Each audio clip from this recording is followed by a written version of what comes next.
Vamos lá, meus amores, nós vamos estudar juntos aí a parte relativa ao trabalho da pessoa portadora de deficiência. Nesse bloco especificamente, a gente fala da proteção ao trabalho da pessoa com deficiência. Esse artigo está inserido na parte da seção, a seção relativa à proteção ao trabalho. E vejam bem, a pessoa com deficiência tem direito ao trabalho de sua livre escolha em ambiente acessível e inclusivo, em igualdade de oportunidades com as demais pessoas. O primeiro ponto, gente, é que esse artigo, ele é repetição do artigo 27. Ele é repetição do artigo 27 da Convenção sobre os Direitos da Pessoa com Deficiência da ONU, né? Então, ele tem aí, propositadamente, uma repetição da Convenção da Pessoa com Deficiência originada da ONU, certo? Desse artigo, existem alguns termos que merecem destaque, certo? Primeiro, direito ao trabalho. Segundo, de sua livre escolha. Terceiro, aceitação. Quarto, ambiente acessível e inclusivo. E quinto, igualdade de oportunidades. Todos esses pontos são os pontos que vão nortear toda a regulamentação relativa ao artigo à proteção do trabalho da pessoa com deficiência. E aí? Essa previsão de igualdade, de proteção da pessoa com deficiência atende ao artigo 193 da Constituição, que prevê que a ordem social tem como primado do trabalho o objetivo do bem-estar e da justiça social, certo? Então, essa legislação aí, ela vai ter por finalidade proteger a pessoa com deficiência a fim de dar uma possibilitar o emprego dessas pessoas. E aí, como é que ela vai oportunizar o direito ao trabalho e, consequentemente, a igualdade de oportunidades, né? Oportunizar o direito ao trabalho, ela prevê expressamente que as pessoas jurídicas de direito público e privado, ou de qualquer natureza, são obrigadas a garantir ambientes de trabalho acessíveis e inclusivos. Então, vejam, quando o legislador fala que eu tenho que oportunizar o trabalho, né? Não apenas a igualdade de oportunidades, mas dar o direito ao trabalho, eu só posso materializar esse direito ao trabalho com ambientes acessíveis e inclusivos. Agora, o que seria essa livre escolha e aceitação? O que seria essa livre escolha e aceitação?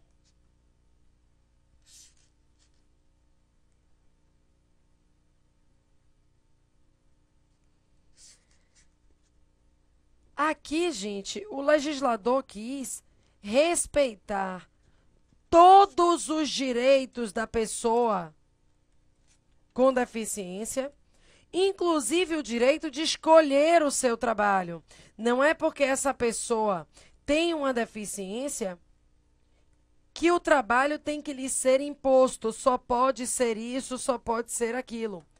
Deve prevalecer na escolha do seu trabalho também a sua vontade. É aquela máxima, né, que norteia a Convenção da ONU, nothing about us without us, né? Nada sobre nós sem nós.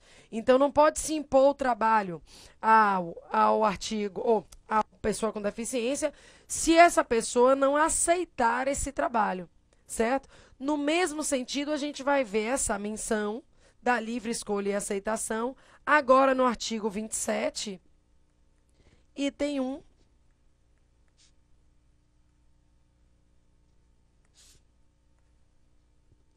1, né, na letra N, também, na letra N, também da Convenção Internacional da OIT, certo? percebam o seguinte, essa pessoa vai poder trabalhar? Vai. Agora, ela irá seguir as regras do contrato para o qual está sendo contratada. Então, quando a gente está falando de um contrato de trabalho, além dela querer, além de eu ter a livre escolha e aceitação, é preciso observar os requisitos daquele próprio contrato. E aí, quando nós estamos falando de um contrato de trabalho, eu estou falando de um contrato seletista, exige-se mais. Esse deficiente deverá ter, no mínimo, 16 anos de idade, salvo se o contrato for na condição de aprendiz, a partir dos 14. Agora, aqui tem uma especificidade. Para as pessoas em geral, esse trabalho na condição de aprendiz, ele se finaliza, né? Ele termina aos 21 anos. Então, você pode ser aprendiz de 14 até 24 anos, desculpem. É de 14 até 24 anos. Para o aprendiz, não. Para o aprendiz, não há limite máximo de idade, tá? A pessoa que trabalha na condição de aprendiz e que seja deficiente, ela não tem limite máximo de idade. Ela vai poder trabalhar como aprendiz mesmo depois da data da idade limite. Tá ok? E aí, o outro ponto que a gente destacou foi o ambiente acessível e inclusivo. O que é ambiente acessível e inclusivo? E aí, na parte geral, vocês já estudaram, porque esse conceito é um conceito de lei, né? O ambiente acessível e inclusivo é aquele que atende às regras de acessibilidade, conforme a própria lei prevê para a acessibilidade do deficiente. Aí é o que vocês, inclusive, já estudaram no começo do curso. Tá ok? Com igualdade de oportunidades com as demais pessoas. Apesar da previsão de igualdade de oportunidades, olha lá o que é que o parágrafo 2º vai dizer para a gente. A pessoa com deficiência tem direito em igualdade de oportunidade com as demais pessoas a condições justas e favoráveis de trabalho, incluindo igual remuneração por trabalho de igual valor. Então, ele tem direito a receber a mesma coisa, certo? Que outra pessoa que não tenha deficiência receba pelo mesmo trabalho. Quando a gente vai para a OIT, a Convenção 111 da OIT, a Convenção 111 da OIT traz exatamente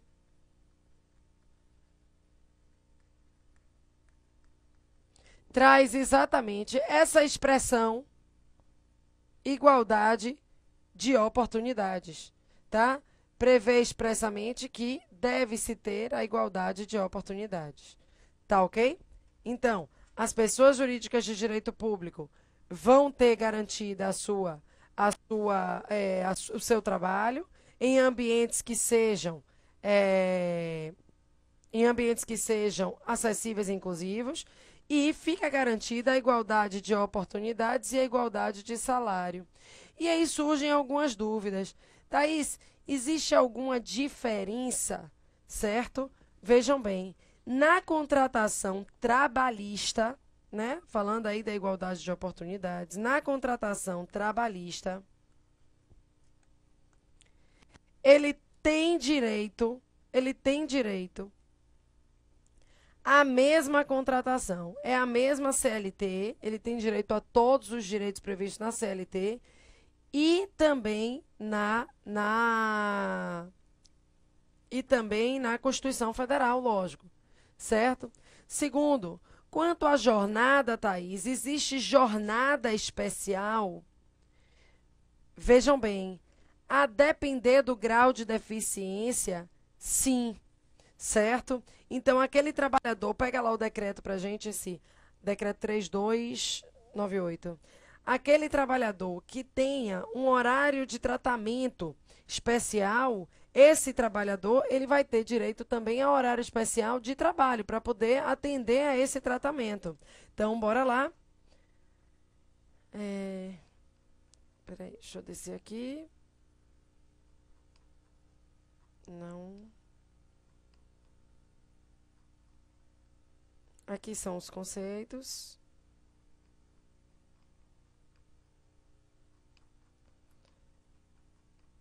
Diretrizes dos objetivos. Eu acho que é 34 também, sim. Inclusive eu deixei. É o mesmo número de artigo. É o mesmo número de artigo, é isso mesmo, 34. É. Aí, ó. É finalidade primordial da política de emprego a inserção da pessoa com deficiência, da pessoa portadora de deficiência no mercado de trabalho ou a sua incorporação ao sistema produtivo mediante regime especial de trabalho protegido. Tá? Nos casos de deficiência grave ou severa, o cumprimento do disposto no caput deste artigo poderá ser efetivado mediante a contratação de cooperativas sociais. São modalidades de inserção laboral da pessoa portadora de deficiência. A colocação competitiva, processo de contratação regular, nos termos da legislação trabalhista e previdenciária, que independe da adoção de procedimentos especiais para sua concretização, não sendo excluída a possibilidade de utilização de apoios especiais.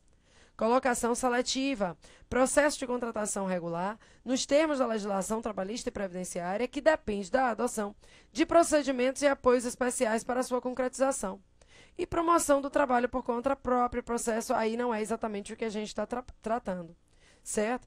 E aí ele vai falar da possibilidade, consideram-se procedimentos especiais os meios utilizados para a contratação de pessoa que, devido ao seu grau de deficiência, transitório ou permanente, exija condições especiais, tais como jornada variável, horário flexível, proporcionalidade de salário, ambiente adequado às suas especificidades, entre outros. Então, percebam que é possível o horário flexível e a jornada variável, com a proporcionalidade de salário. Então, Thaís, posso contratar o deficiente em jornada diferenciada? Pode. Então, é possível jornada diferenciada. Inclusive com o pagamento proporcional. Por quê? Porque aí se eu só contratei um amiguinho por 5 horas, por exemplo, eu vou promover o pagamento dele proporcional ao que recebe uma pessoa na mesma função por 8 horas. Ele vai receber menos. Ele vai receber proporcional às 5 horas que ele trabalha. Agora, com a remuneração equivalente ao que recebe a outra pessoa, porque é aquela situação em que o empregado ele tem o direito a receber o mesmo salário, a igualdade salarial. Tá ok? Vejam bem, uma outra pergunta que surge: existe alguma vedação à justa causa? Não, é a mesma legislação trabalhista. Então, é possível a justa causa. Não existe previsão de estabilidade para esse empregado. Tá? Não existe previsão de estabilidade.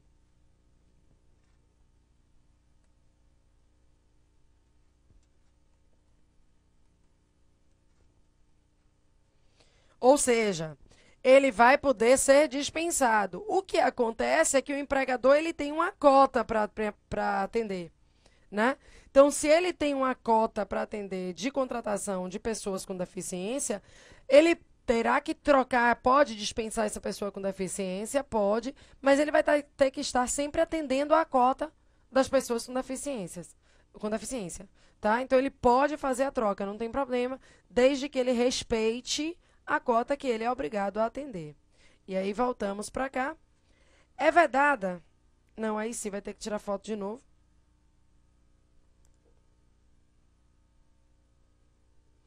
do resto da lei, né?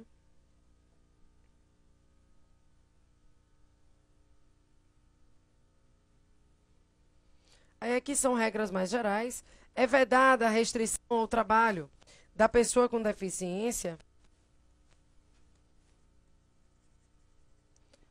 e qualquer discriminação em razão de sua condição, inclusive nas etapas de recrutamento, seleção, contratação e contratação, admissão, exames admissional e periódico, permanência no emprego, ascensão profissional e reabilitação profissional, bem como exigência de aptidão plena. Então, toda essa matéria aqui é afirmando o princípio da igualdade, deve ser dada igualdade de oportunidade antes, durante e depois da contratação. Ele vai poder se desenvolver dentro da empresa como qualquer outro empregado. Daí que ele tem direito à participação e ao acesso a cursos. Tem direito à participação e ao acesso a cursos, treinamentos, educação continuada, planos de carreira, promoções profissionais oferecidos pelo empregador em igualdade de oportunidade com os demais empregados. É garantida aos trabalhadores com deficiência a acessibilidade em cursos de formação. Agora eu acho que vai ter que pegar, né, Si?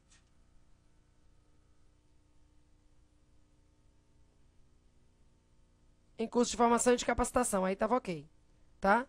Não, mas aí a gente já tinha esse. A gente já tinha esse, agora eu preciso do 35. 35, aí.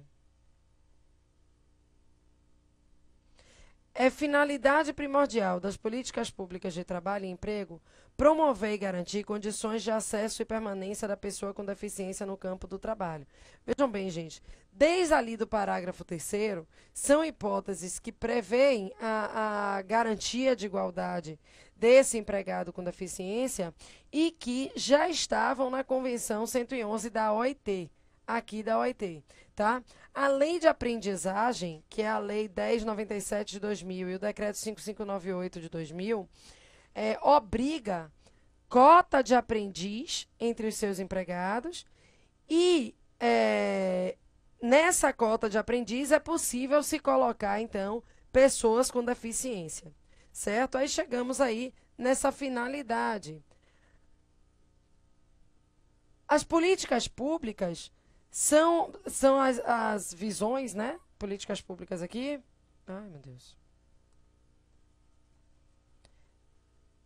Consiste no conjunto de normas para conceder acessibilidade, a chamada acessibilidade programática, né? Está se dizendo que vai se implementar normas de políticas públicas visando a acessibilidade, certo? E aí a implementação da acessibilidade como uma atuação do Estado.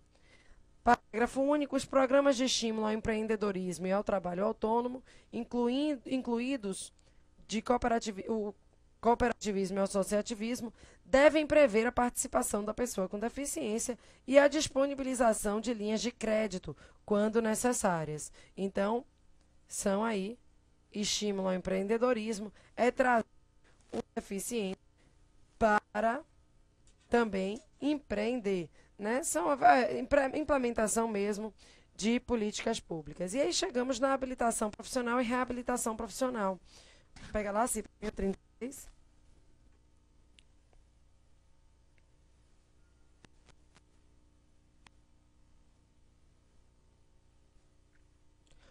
O poder público deve implementar serviços e programas completos de habilitação profissional e de reabilitação profissional para que a pessoa com deficiência possa ingressar, continuar, retornar ao campo de trabalho, respeitado sua livre escolha, sua vocação e seu interesse, certo? Então, é aí a conjunção do direito à saúde, né, com o direito ao trabalho. Não adianta só dar o direito ao trabalho se não der habilitação e reabilitação.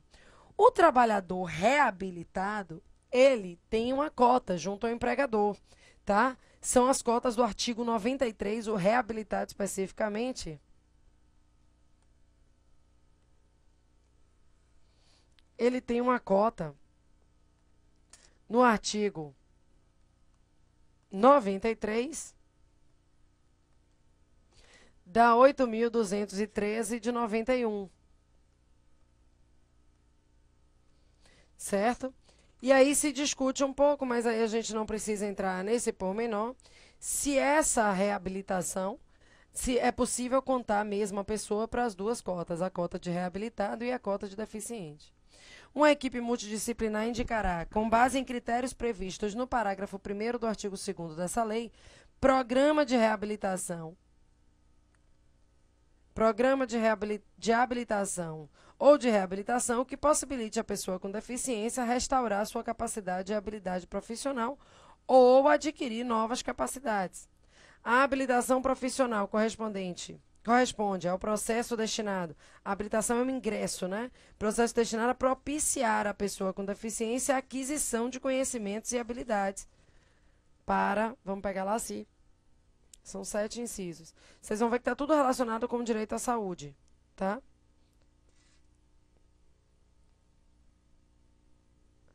Para o exercício de profissão ou ocupação, permitindo nível suficiente de desenvolvimento profissional para ingresso no campo de trabalho. Os serviços de habilitação profissional, de reabilitação profissional, de educação profissional devem ser dotados de recursos necessários para... Toda hora ele volta. E na hora que você bota salvar. Recursos necessários para atender a toda pessoa com deficiência, independentemente de sua característica específica, a fim de que ela possa ser capacitada para o trabalho que lhe seja adequado e ter perspectivas de obtê-lo, de conservá-lo e de nele progredir. Então, aqui é aquela tríade, né, de que ele tem que ter direito à saúde, direito ao trabalho, mas respeitada a sua vontade individual. Tá? Então, toda habilitação e reabilitação ela vai levar em consideração a necessidade de se respeitar a vontade do deficiente. Serviço de habilitação e de habilitação profissional, reabilitação profissional e de educação profissional, ambientes sempre acessíveis e inclusivos. Ambientes acessíveis e inclusivos, termo de lei. Continua aí, sim, vai até o parágrafo 7º.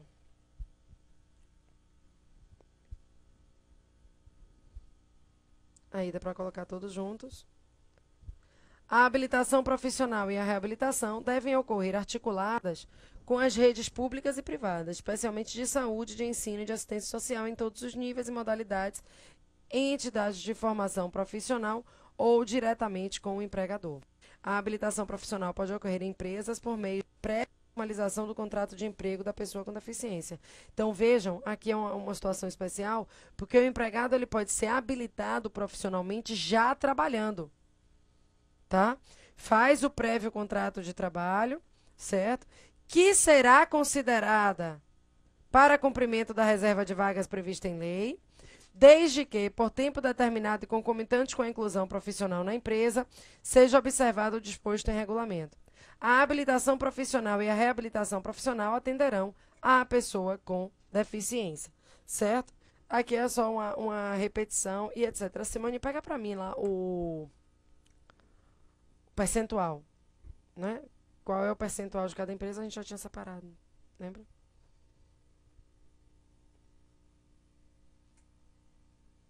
Aí, é isso aí mesmo, só dá enter. Não, agora já foi.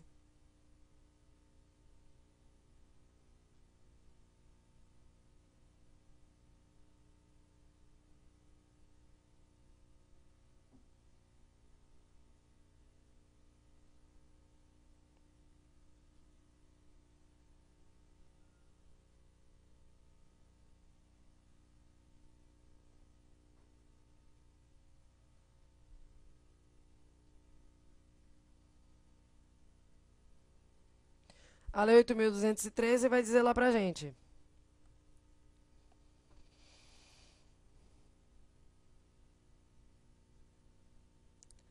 As cotas. A empresa com 100 ou mais funcionários está obrigada a preencher de 2 a 5% dos seus cargos com beneficiários reabilitados ou pessoas portadoras de deficiência, na seguinte proporção. Então, eu vou poder, foi aquilo que eu estava falando antes para vocês, a pessoa, ela vai contar como uma só aqui, porque percebam que é uma cota, tá? No aprendiz, são 2 cotas em leis distintas, né? Eu tenho uma lei do aprendiz exigindo cota e tenho a lei Daqui o artigo 93 exigindo cota. Aqui dentro do artigo 93, quando eu tenho um deficiente reabilitado, ele vai contar como 2, ele vai contar como reabilitado e como deficiente. E aqui no 93 se entende que não. Tá? Como é, ou ele conta como uma pessoa só para esse efeito. Certo? Na seguinte proporção. Até 200 funcionários, 2%. De 201 a 500 funcionários, 3%. 501 a 1.000, 4%, e de 1.000 em diante aqui vai ser 5%. Já informando a vocês que essas empresas com 1.000 funcionários, elas são bem raras no Brasil, tá? Na verdade, elas são apenas menos de 5% dos empregadores brasileiros. Tá ok? Volta lá, assim, para a gente pegar o 37. Artigo 37, agora esse não precisa você coisa não, a gente vai ler junto só por causa do tempo. Constitui modo de inclusão da pessoa com deficiência no trabalho a colocação competitiva, em igualdade de oportunidade com as demais pessoas, nos termos da legislação trabalhista e previdenciária, na qual devem ser atendidas as regras de acessibilidade, o fornecimento de recursos de tecnologia assistiva e a adaptação razoável no ambiente de trabalho. Aquilo que a gente viu há pouco sobre colocação competitiva e colocação especial. A colocação competitiva da pessoa com deficiência pode ocorrer por meio de trabalho com apoio observado as seguintes diretrizes. Prioridade no atendimento à pessoa com deficiência com maior dificuldade de inserção no campo do trabalho. Provisão de suportes individualizados que atendam a necessidades específicas da pessoa com deficiência, inclusive a disponibilização de recursos de tecnologia assistiva, de agente facilitador e de apoio no ambiente de trabalho. Respeito ao perfil vocacional e ao interesse da pessoa com deficiência apoiada, oferta de aconselhamento e de apoio aos empregadores com vistas à definição de estratégias de inclusão e de superação de barreiras, inclusive atitudinais, realização de avaliações periódicas, articulação intersetorial das políticas públicas, possibilidade de participação de organizações da sociedade civil. A entidade contratada para a realização de processo seletivo público ou privado para cargo, função ou emprego está obrigada à observância dos dispostos nesta lei e em outras normas de acessibilidade vigentes. O que é que isso quer dizer? Lá desde o começo já estava dito que deve-se observar tudo, tanto a pessoa jurídica de direito público quanto a pessoa jurídica de direito privado. Observa o que está nessa norma, tanto a empresa privada, né, quanto os órgãos públicos. Então, quem for realizar o processo seletivo, seja um processo seletivo de emprego privado, seja um processo seletivo público, concurso, e a gente sabe que tem as cotas para isso, deve ser observado o percentual atinente às pessoas com deficiência. Tá ok, gente? Então, é um capítulo pequeno da lei, né? Na verdade, são 4 artigos, do 34 ao 38, mas a gente tem que fazer esses links aí com as outras legislações de proteção do trabalho da pessoa com deficiência. Certo? Foi um prazer estar aqui com vocês e a gente se vê por aí. Muito obrigada, até a próxima. Tchau, tchau.